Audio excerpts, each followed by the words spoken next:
This is Inside the Film Room, powered by Echo Power Engineering. Yeah, so it's the first drive of the game. We get into a 4th and short, and going into the week, we knew we were going to go for it on some 4th down, especially if we got a chance to do it. This was one of the hardest plays we had called in because it was so loud. It was the first 4th down of the game. I couldn't even hear anything. It was tough to get the signal in. I'm surprised we got it off. Got off with 2 seconds left. The guys up front got a lot of movement. I mean, Jack Baker's kicking that guy out. Goko's driving down. The O-line's doing a great job.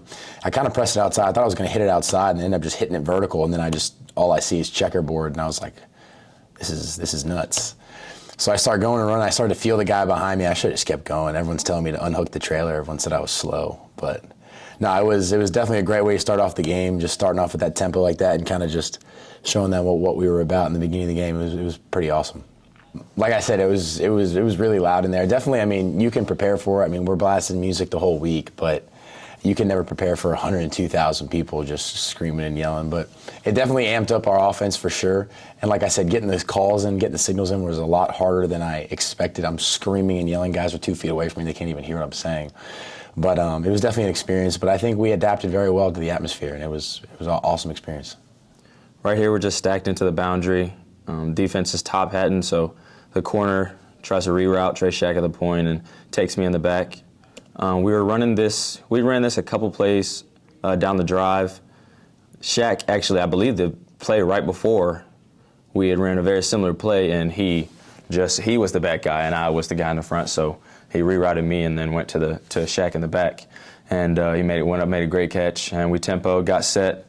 If it ain't broke, don't fix it. So we did again. We switched it up this time, and this time he was in the front and I was in the back just for tempo purposes. And so I get a good release off the line. He had been over pursuing and jumping the outside release all day, so I kind of just used this technique against him.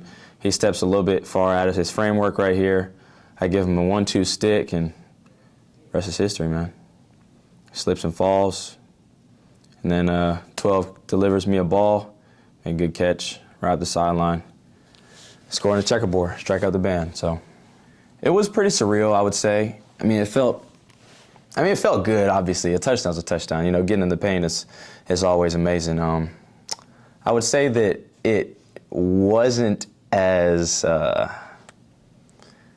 spectacular, I would say, because it was so quiet. It was just a crowd silencer. Obviously, being in an away game, I know it would have been much louder here if the same thing would have happened. You know, Fort Terry would have been rocking. But it felt good. Obviously, a touchdown is a touchdown. Getting 6 points for the team is awesome. You know, being able to make that play and step up for the guys and just be able to put on for the team and put on for the 9-3-1, you know, it was pretty surreal. I enjoyed it a lot. So it's just giving God the glory, man. This team is taking some very, very profound steps towards strengthening our relationship with Jesus and really trying to make that public declaration that, you know, we're going to follow God, and just dropping down to my knees and just thanking the Lord, man. I've had a lot of people actually hit me up on social media telling me about the celebration, because it is actually "Thank you, Jesus" in sign language. And so a lot of people are texting me and are like, "Dude, this is awesome. So glad you do this." And man, just being able to use my platform to glorify God in any way that I can is my job as a Christian, as a Christ follower. And so it was a surreal moment, and all the successes, all the losses, just always giving God the glory, because without Him we would be nothing. So. I was supposed to thug up the center here on this play. All week, me and my boy Leo talked about how their offensive linemen like to lunge. So I kind of worked it before the game, you know, just working on that pass rush move. If they lunge at me, he lunged at me. I kind of, you know, worked my move, make sure I got the hands off. And I tried to, you know, blow past the running back. And I just got my hands on him. He was a big guy, so I had to, you know, put my all into getting him down.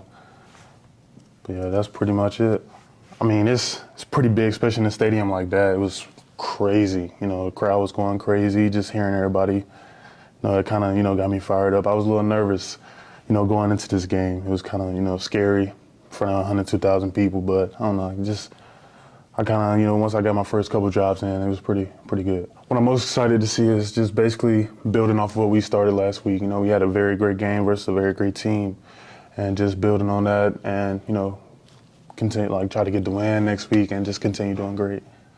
So during this play, they were tip on us, and They were getting some successful plays, and we knew the offensive linemen were struggling with our blitzes. So, coach, I mean, he trusted us and he dialed it up, and I just went back there and made the play. I could have ran my feet more on the tackle, but it was a TFL, so I'm happy about that. Everybody did their job.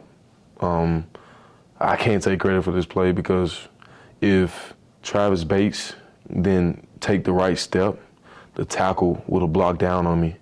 But since him and Corey Chapman influenced him, the B gap opened up for me, so there was no one there to block me. And guarding Paul in the middle, because my guard blocked down.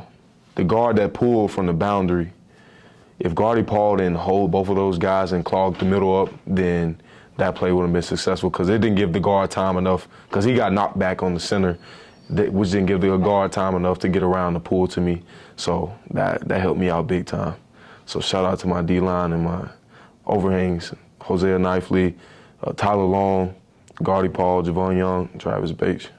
We knew they were a big play team, and we knew if we just continue just make them snap it, continue to snap it, we would put ourselves in good position.